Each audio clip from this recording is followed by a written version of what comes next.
विचार हेर्नु, विचार गर्नु, फेरि हेर्नु सजग बनी, विचार जगत हेर्दा हेर्दै जान्नु हेर्ने को हो भने। सुन्दर सूत्र छ।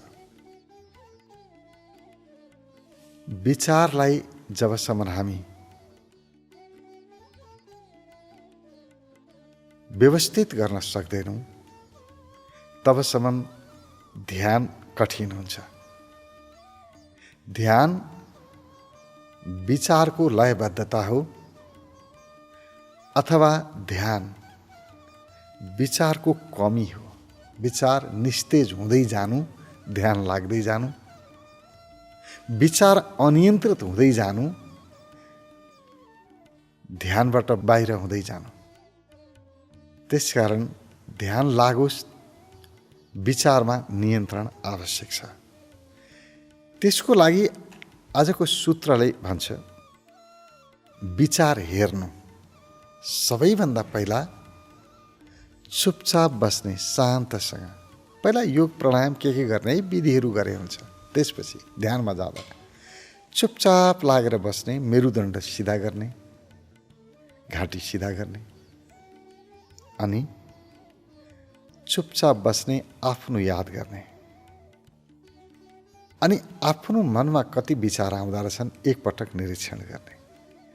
कस्ता प्रकारका विचार आउँछन्? सुरुमा त दैनिक चलिरहेका यही बिहानदेखि बेलुकासम्मका भोगाइहरू जे छन् त्यसैको प्रभाव अनुभवमा आउँछ। त्यसैसँग सम्बन्धित विचारहरू अनुभवमा आउँछन्। खैर जस्तो आउँछ आफूले बाधा नपुर्याउने, राम्रो विचार आए राम्रो, नराम्रो आए नराम्रो, जस्तो छ परिवर्तन नगर्ने। नराम्रो विचार आयो भनेर राम्रो बनाउनु पर्दैन। जस्ताको तस्तै विचारको निरीक्षण गर्ने, विचारलाई हेर्ने, विचारप्रति सजगता, विचारलाई हेर्नु पहिलो काम। त्यसपछि दोस्रो, अब विचार गर्ने। पहिला त विचार हेर्यो, अनि दोस्रो विचार गर्ने विधि छ। त्यो विधि प्रयोग गरेर विचार गर्ने, अनि त्यो विचार गरिसकेपछि फेरि विचार हेर्ने। अब कति परिवर्तन आयो? पहिले आएका विचारहरू दोहोरिएर आए कि आएनन्? पहिला जुन क्षेत्रको याद आइरहेको थियो, जुन घटनाको याद आइरहेको थियो, जुन घटनाले मनलाई पिरोलिरहेको थियो, त्यही दोहोरियो या अरू कुनै विचार आयो? अब सजग बनेर हेर्नु। पहिला विचारलाई हेर्ने, त्यसपछि विचार गर्ने, अनि विचार गरेपछि फेरि विचारलाई हेर्ने दोहोर्याएर। पहिलेको हेराइको विचार र सुरुमा हेर्दाखेरिका विचारहरू, अनि आफूले विचार गरिसकेपछि फर्केर फेरि हेर्दाका विचारहरूमा धेरै ठुलो भिन्नता आउँछ। विचार भए पनि ती विचार रहँदैनन् जुन विचार पहिला थिए। यो विधिबाट हामी आफूलाई दुःख दिइरहने विचारहरू, बार बार एउटै कुरा याद आइरहन्छ नि, त्यसबाट हामी मुक्त हुन सक्छौँ। जस्तो भनौँ न, कुनै घटना घट्यो, त्यही मात्रै याद आइरहन्छ। अब त्यो घटना सम्झन्न भन्यो, फेरि त्यही सम्झना आउँछ। फेरि सम्झन्न भन्यो, सजग भयो, फेरि दोहोर्याएर आउँछ। एउटै विचार आएको आइ गरेर हामीलाई सताइरहेको हुन्छ। त्यसबाट यसले पुरै मुक्ति दिलाउँछ। अब यो कसरी गर्ने त? विचार गर्ने चाहिँ कसरी? पहिलो तरिका त मैले बताएँ, चुपचाप लागेर बस्ने, आफ्नो मनमा कस्ता विचारहरू चलिरहेका छन् त्यसको याद गर्ने, आँखा बन्द गर्ने, मनमा चलिरहेका विचारहरू, राम्रो नराम्रो जस्तो पनि विचार आइरहेको छ त्यसलाई तटस्थ भएर हेर्ने। त्यो विचार यो आओस् यो नआओस् नभन्ने, जस्तो छ त्यस्तै हेर्ने पहिलो। त्यसपछि त्यो विचारलाई राम्रोसँग निरीक्षण गरिसकेपछि त्यसको लागि लाग्ला 5 मिनट 10 मिनट समय लाग्न सक्छ। 5-10 मिनट मजाले आफ्ना विचारको निरीक्षण गर्नुभयो। त्यसपछि अब विचार गर्ने। अब विचार गर्दा के गर्ने? आफूले विचार गर्दाखेरि त विचार आफै आउनु भएन, आफूले गर्नु पर्यो। त्यसको लागि एउटा विधि प्रयोग गर्ने। यो मन्त्रको विधि हो, तर मन्त्रमा हामी धेरै सजग भइरहन सक्दैनौँ। त्यसकारण मैले यहाँ अङ्क गन्ने विधि प्रयोग गरेको छु मन्त्रको सट्टामा। हो चाहिँ यहाँनिर मन्त्रलाई प्रयोग गर्नुपर्ने हो, तर मन्त्र गर्दा गर्दै पनि हाम्रो मन भाग्छ। त्यसैले हाम्रो मन नभागोस्, मन स्थिर होस्, त्यसको लागि अङ्क गन्ने विधि मैले यहाँ प्रयोग गराएको छु। त्यसमा के गर्ने, कसरी अङ्क गर्ने, मनले चुपचाप बस्यो, आँखा बन्द गर्यो। अब विचार म गर्छु। के विचार गर्छु? अङ्क गणितमा विचार गर्छु, यानि कि गन्नमा विचार गर्छु। अनि मनले 1 भन्ने, पहिला सुरु 1 भन्यो, अनि 1 पछाडि 2 भन्यो, यानि कि अङ्ग्रेजीबाट अङ्ग्रेजी र नेपाली मिसाइदिने। पहिला 1 भन्यो अनि 2 भन्यो, अनि 3 भन्यो अनि 4 भन्यो, अनि 5 भन्यो अनि 6 भन्यो, 7 भन्यो 8 भन्यो, 9 भन्यो 10 भन्यो। यसरी एउटा नेपालीबाट गिन्ती, अर्को अङ्ग्रेजीबाट, यसरी गर्दै गर्दै गर्दै 100 पुर्याउने र 100बाट फर्केर फेरि आउने। जस्तो 100 भन्यो, 99, 98 भन्यो, 97, यसरी फर्केर फेरि 1 सम्म आउने। यसमा सजग नभइकन उपाय छैन। अलिकति पनि सजगता बिग्रियो, होस भएन भने, मन यताउता भाग्यो भने गन्ती बिग्रिन्छ। अङ्ग्रेजीको ठाउँमा नेपाली हुन्छ, नेपाली ठाउँमा अङ्ग्रेजी हुन्छ, के हुन्छ हुन्छ, तलमाथि पर्न सक्छ, बिग्रिन्छ। त्यसकारण बाध्य भएर एक चित्त हुनैपर्छ, एकाग्र हुनैपर्छ। मन एकाग्र नहुने व्यक्तिहरूले यो विधिको प्रयोग गर्ने, मन एकाग्र हुन्छ। यसरी 1, 2 अथवा 1बाट गर्नु भने 1, 2 जुन अगाडि राखे पनि हुन्छ, 3, 4 यसरी अगाडि बढाउनुहोस्, 5 भन्नुहोस् अनि 6 भन्नुहोस्। एउटा अङ्ग्रेजी, अर्को नेपाली, फेरि अङ्ग्रेजी, फेरि नेपाली, गन्ती गर्दै जानुहोस्, 100 पुर्याउनुहोस्। 100बाट फेरि त्यसै गरी फर्किँदै फर्किँदै आएर 1 मा आउनुहोस्। यति गर्न अप्ठ्यारो छैन, सबैले गर्न सकिन्छ, सजिलो छ। अब यो गन्ती गनुन्जेलसम्म तपाईँको मन कहीँ जान सक्दैन। जतिसुकै नराम्रा बाहिर घटना घटेका हुन् न, तपाईँको मनलाई कुनै एउटा विषयले जति पिरोलेको होस्, त्यो विषयमा मन जाँदै जाँदैन, त्यता ध्यान जाँदै जाँदैन। पुरा ध्यान तपाईँको मन्त्रले खिच्यो।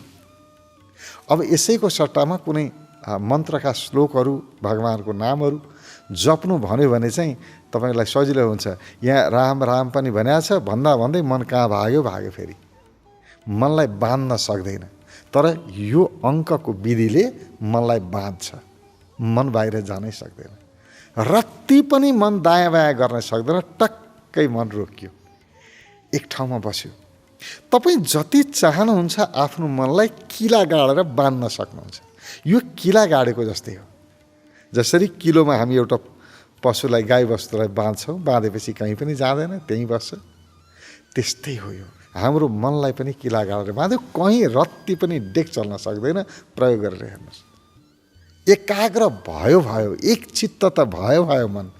अब 1 देखि 100 पुर्याएर 100बाट फेरि 1 आउन्जेलसम्म तपाईँले मनलाई त्यहाँ रोकेपछि अब के गर्ने, त्यसपछिबाट फेरि छोडिदिने अनि चुपचाप लागेर बस्ने। फेरि विचारको निरीक्षण गर्नुहोस्।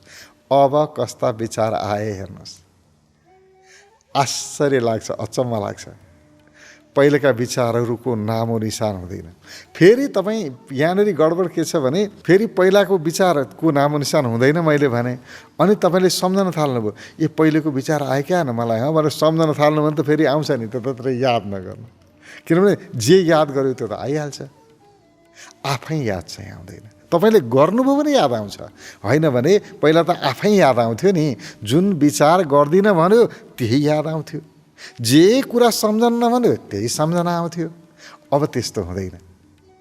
तपाईँले याद गर्नु भएन भने त्यो विषय याद आउँदै आउँदैन, हरायो विषय।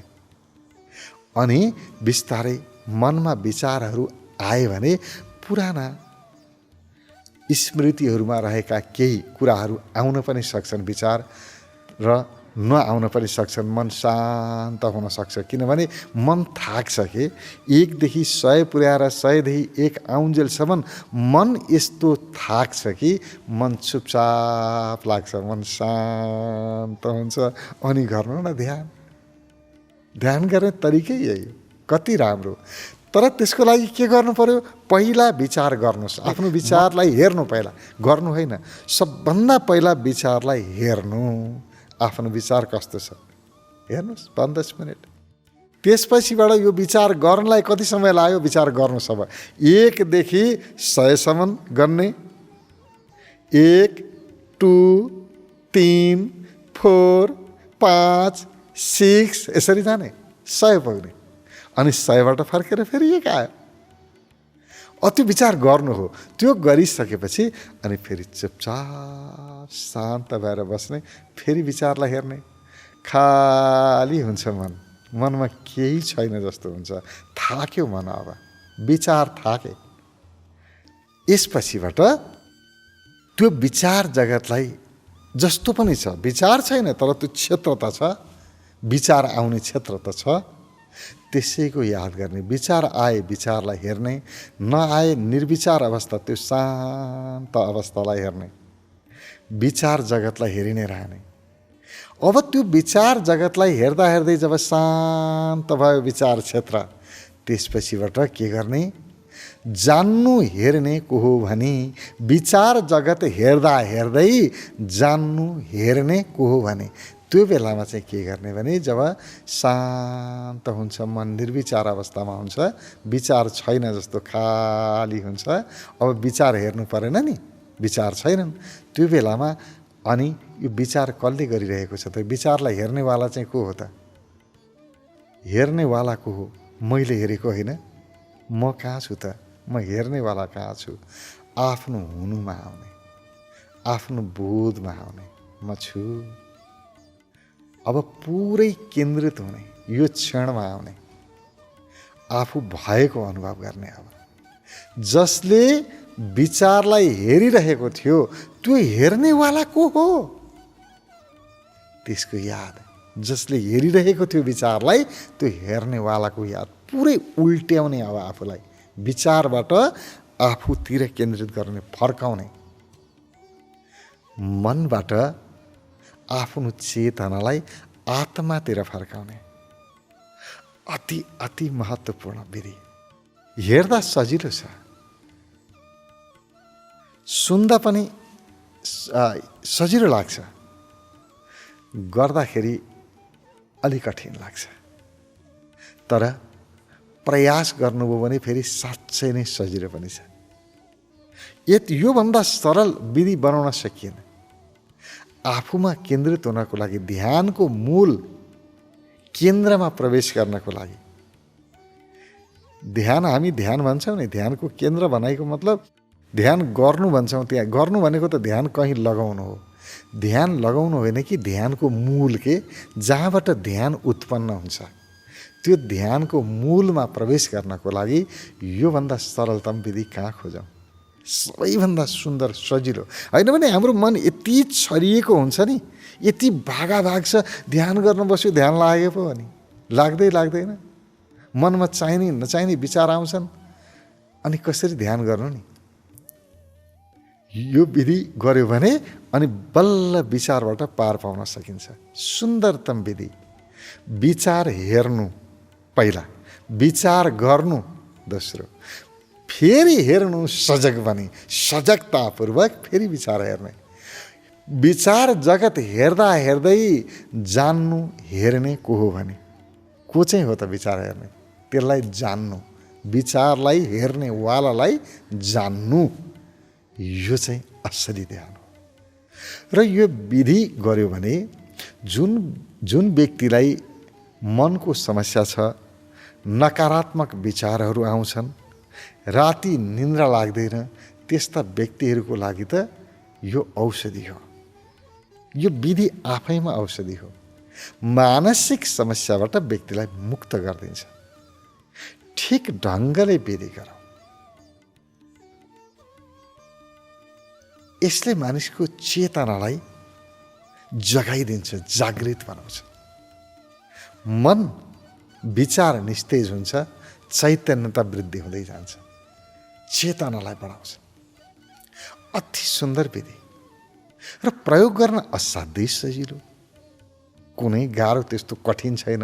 आफ्ना विचार हेर्न कठिन छैन। सुरुमा विचार के आए याद गरिहालिन्छ। दोस्रो गर्नुपर्छ विचार गर्नेमा कति सजिलो छ। अब नेपाली आइहाल्छ, अङ्ग्रेजी पनि आइहाल्छ, 1 2 3 4 पनि भन्न आउँछ, 1 2 3 4 भन्न पनि आउँछ। आउँदैन भने सिक्ने, आउँदैन कसैलाई सिक्ने। तर दुईटा भाषा हुन जरुरी छ। एउटै मात्रै भाषा भयो भने मिल्दैन। तपाईले 1 2 3 4 गर्दै जानुभयो भने तपाईको मन कहाँ भाग्छ, कामै लाग्दैन। दुईटा भाषा भएपछि मात्रै तपाईँ सजगतामा आउन सक्नुहुन्छ। दुईटा भाषा जान्न जरुरी छ, नभए सिक्ने, पढ्ने र यो विधि प्रयोग गर्ने। अति सुन्दर विधि। म एकपटक फेरि यो विधि दोहोऱ्याउँ। विचार हेर्नु, विचार गर्नु, फेरि हेर्नु सजग बनी, विचार जगत हेर्दा हेर्दै जान्नु हेर्ने को हो भनी।